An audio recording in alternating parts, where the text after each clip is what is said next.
श्री शिवाय नमस्तुभ्यम। आ गया है 27 नक्षत्रों में सबसे बड़ा और सबसे विशेष नक्षत्र गुरु पुष्य नक्षत्र। इस बार का गुरु पुष्य नक्षत्र हमें विनायक चतुर्थी के साथ प्राप्त हो रहा है, अर्थात ज्येष्ठ महीने के शुक्ल पक्ष की चतुर्थी भी इसी दिन है। पंचांग में मैं पढ़ पा रही हूँ कि रवि योग भी इसी दिन है और साथ ही अमृत सर्वार्थ सिद्धि योग भी इसी दिन हो रहा है। तो इस पुष्य नक्षत्र को, इस गुरु पुष्य नक्षत्र को आप कैसे खास बना सकते हैं, एक बार ध्यान से सुने। जैसे कि आप जानते होंगे 27 नक्षत्रों में गुरु पुष्य नक्षत्र सबसे पावन, पवित्र और शुभ नक्षत्र और योग माना गया है। जब नक्षत्रों के राजा पुष्य नक्षत्र का गुरुवार अर्थात देवगुरु बृहस्पति से मिलन होता है, तो इस संयोग का सबसे श्रेष्ठ निर्माण ज्ञान, धन, संपदा और नए शुभ काम की शुरुआत के लिए श्रेष्ठ मानी जाती है। अगर आप भूमि, भवन, वाहन इत्यादि खरीदने का सोच रहे हैं तो इस गुरु पुष्य नक्षत्र का चुनाव करें। कुछ भी आपको देखने की आवश्यकता ही नहीं है। पुष्य का अर्थ होता है पोषित करने वाला, अर्थात हर कार्य में वृद्धि, समृद्धि और पोषण का यह प्रतीक माना जाता है, क्योंकि इसके स्वामी स्वयं शनिदेव और देवगुरु बृहस्पति कहे गए हैं।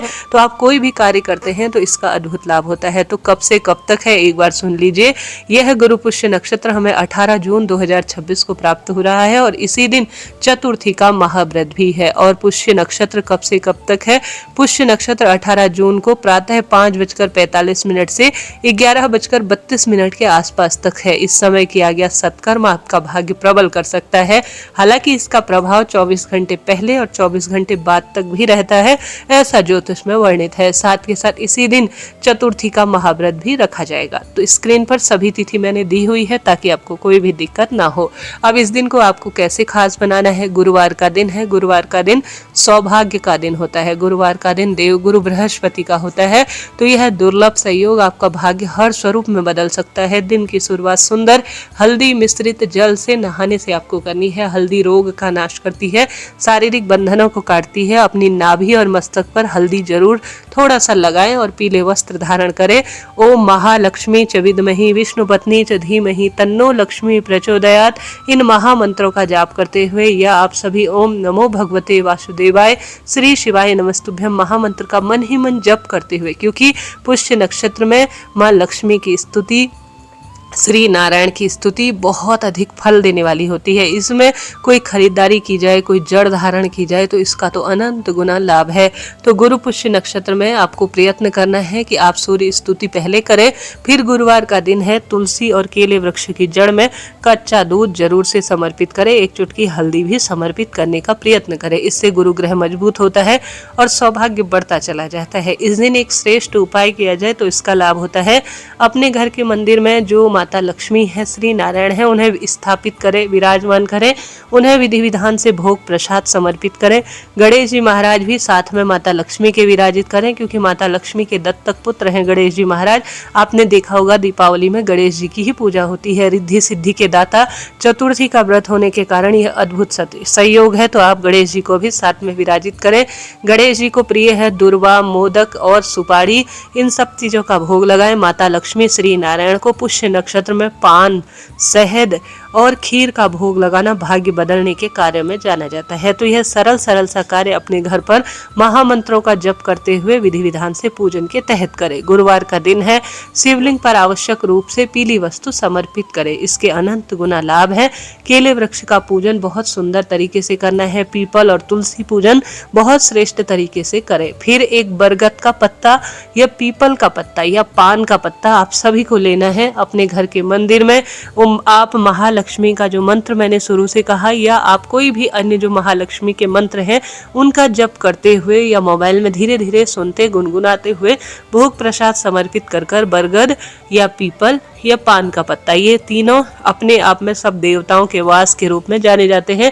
तो इन पत्तों में शास्त्रों में लिखा गया है, अगर स्वास्तिक बनाया जाए, कोई एक पत्ता लीजिएगा और उसमें हल्दी का स्वास्तिक बनाए। उस पत्ते पर रोली, चंदन, मोली, अक्षत सारी चीजें आप समर्पित करें। धूप, दीप, नैवेद्य समर्पित कर कर पूरे दिन, पुष्य नक्षत्र के पूरे दिन माता लक्ष्मी श्री नारायण के श्री चरणों में आपको छोड़ देना है।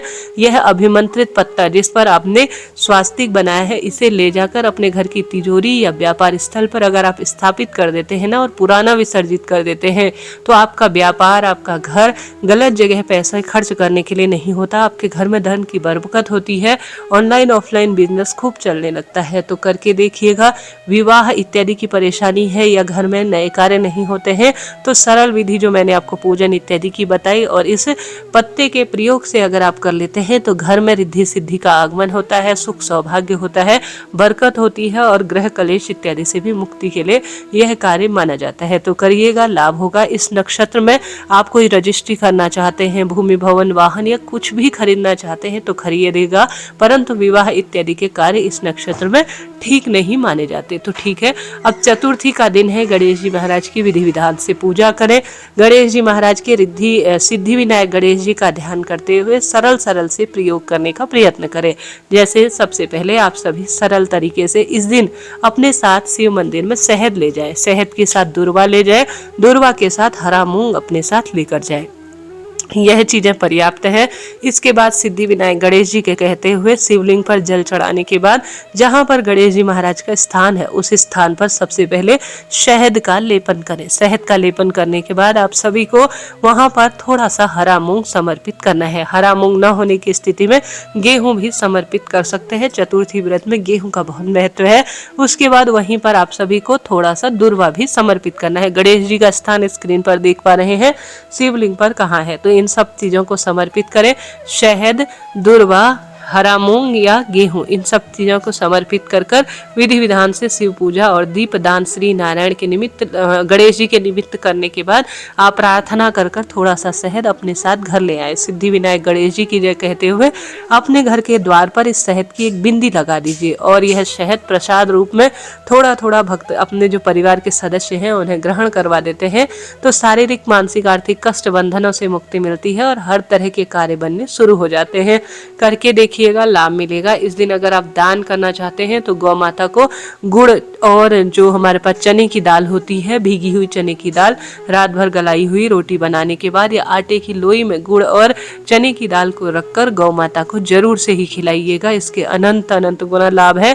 शारीरिक मानसिक आर्थिक कष्ट बंधनों से मुक्ति मिलती है। तो एक तो चतुर्थी व्रत, एक पुष्य नक्षत्र और एक सर्वार्थ सिद्ध और रवि योग इस दिन को बहुत खास बना रहा है।